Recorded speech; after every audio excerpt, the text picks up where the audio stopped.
You'll remember us talking about the big flap over disco at the end of the 1970s, the disco sucks movement, and the idea that so many rock and rollers just hated disco for, we surveyed a number of reasons why they might have hated it. I come down on the side of whatever role some of the other elements might have played. I think that deep down most rock and rollers knew that disco ultimately threatened a lot of the aspects of the hippie aesthetic that were so central to the rock music that those rock fans, like, they saw it threatened by disco. And they saw it really threatened because radio stations were changing formats and all that kind of thing. Well, the 70s turn into the 80s. As we go into the 80s, disco kind of falls, just the fad for disco sort of falls away. It gets absorbed into all kinds of things. We talk about Michael Jackson's music and Madonna's music. The video, it starts to become about watching other people dance on these videos and this kind of thing. But disco music, that is the idea of dancing music in a club that is masterminded or controlled by a DJ who's controlling what music is played, that doesn't go away. It goes off the mainstream. It's no longer, a style, so to speak. But it's not, it continues to be a kind of a practice, a musical practice. And so you can, and we will in just a minute, sort of look into how it is that disco continued, but continued as a kind of a club scene. In other words, disco in some ways kind of maybe went back underground after it emerged in the late 1970s and into the 1980s. Anyway, some of the important scenes that we can talk about there lead directly to something that emerges in the 1990s called electronic dance music. Some aspects of electronic dance music are sometimes called techno. And I can tell you, back in the 90s when I was teaching this course, a lot of people were telling me, techno is the next big thing. It's going to replace rock and roll and rap, and it is the music of the future. This is the new rock and roll. Didn't quite work out that way, although the music was quite successful and the movement was quite successful. So let's talk a little bit about how all that played out in a rather sort of quick survey kind of way. The important thing to think about when you think about any kind of dance music is the job of making the dance music thing happen has to do with the DJ. And like a band playing a live gig, playing a party or something, you got one job, and that job is to keep people on the dance floor dancing.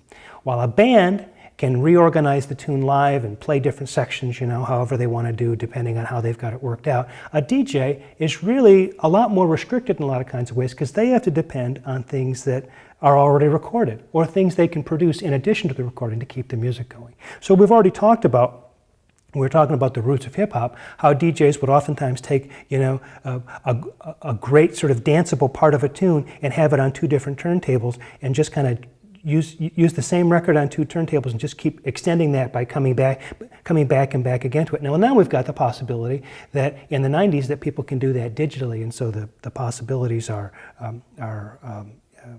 greatly multiplied. But here we've got to keep in mind is the DJ is the person who really kind of, if a DJ is a creative person, and I believe they are, they're a person who takes this music and recombines it in interesting kinds of ways to sequence it to keep the party going. You can be a bad DJ. The thing can fall apart. It can be not much fun to dance in your club. It takes some artistry to make it happen. It isn't just sitting back there and pushing the button. Anybody can do it. People think that, but there's a lot of artistry involved. So let's take a look at some of the early scenes that developed in disco and continued along afterwards. Larry Levan in New York was a top disco DJ at the Paradise Garage Club, and the way that he put the music together is often called garage style, coming out of the 70s and into the 1980s. If we go to Chicago, we get a guy by the name of Frankie Knuckles who'd worked with Larry Levan but moved to Chicago and created a slightly different style which he called house style. And sometimes what he would do is not only resplice the records together, but he'd also get a drum machine and maybe a synth and add extra beats and stuff so that he would be able to sort of create ever fresh and ever new versions of tunes that had really already been recorded. So we would bring a lot of different kinds of things together. In other words, doing everything he could to take the best bits of the record and extend them so that he could keep people dancing on the floor. In Detroit, a slightly different kind of approach developed by three guys who were often called the Belleville Three. Belleville's actually a town in suburban Detroit area. Juan Atkins, Derek May, and Kevin Saunderson. They kind of blend together sort of P-funk kind of grooves with European synthesizer music like Kraftwerk and things like that. So you get this kind of groovy sound, but with all this kind of, futuristic synth kind of thing going on. That's often thought of as the Detroit house style, but some people think that's really the sort of beginning of techno because of the emphasis on the sort of more atmospheric synthesizer kind of thing.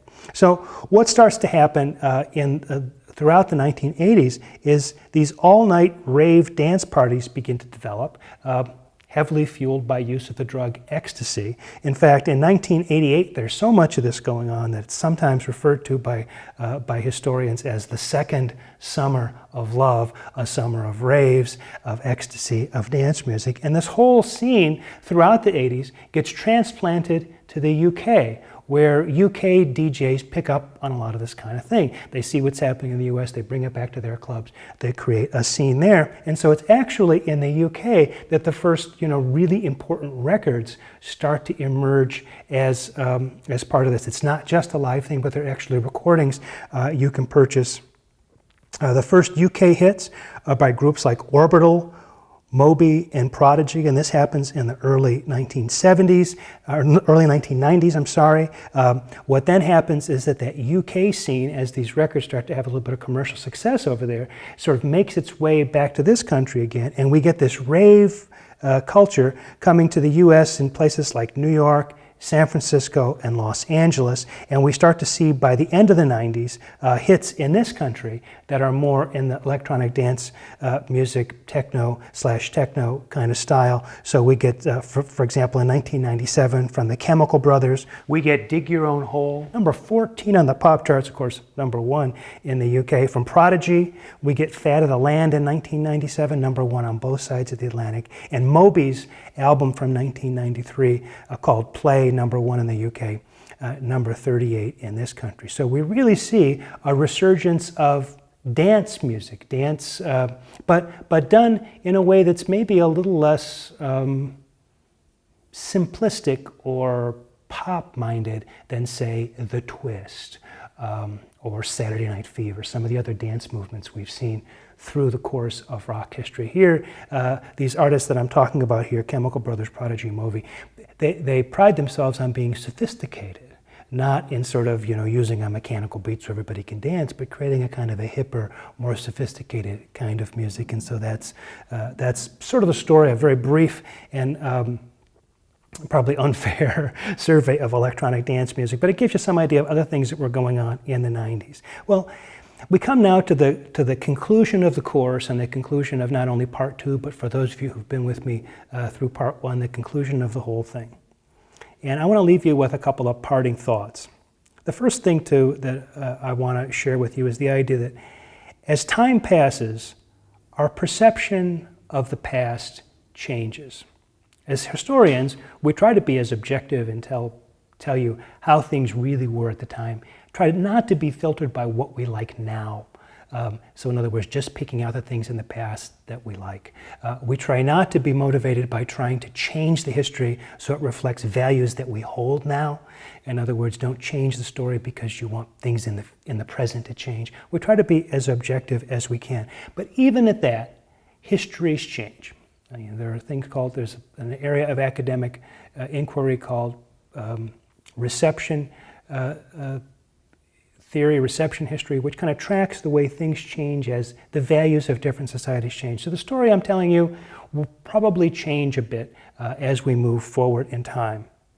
Sometimes what may seem important at the time that it's happening, for those of you who grew up in the 60s, 70s, or 80s, turns out to be less important than we thought it was at the time. And it can also turn out that things that we didn't think were very important at the time end up being more important than we thought we were going to be. It takes time and historical distance for us to be able to figure those kinds of things out. History really does its best work when it's able to distance itself from the actual events and look back at them with a kind of disinterested, objective kind of way. You can't read history pulling for the home team, pulling for your favorite band. You can't read history as a way of justifying or validating your own personal tastes in music. You have to be objective about it. And so when we talk about the 1990s, it's more difficult than any of the other lectures that we've had up to this point, because the dust hasn't completely settled on the 1990s. We're not really sure whether the things we think are important now will end up sort of shaking out once we have a little bit more distance away from it as really being the important things. I think most of what I'm telling you in these videos this week is probably going to remain pretty consistent. I have to say I've been saying this for 10 years, and it's easier now to talk about the 90s than it was 10 years ago when we were only a few years out of the 1990s. Getting into the period after the year 2000, that's really all still happening. So it's not really history, and it's very difficult to tell how all that's going to shake out. At any rate, I want to thank you for sticking with me through the entire course. If you've just been here with me through part 2, thank you very much for your attention and for being a part of the course in part 2. If you're somebody who started with me in part 1 and now you're ending part 2, thanks for sticking with me with both parts of the course. For those of you who haven't had part 1 yet, that course will be offered again very shortly here on Coursera. Thank you very much.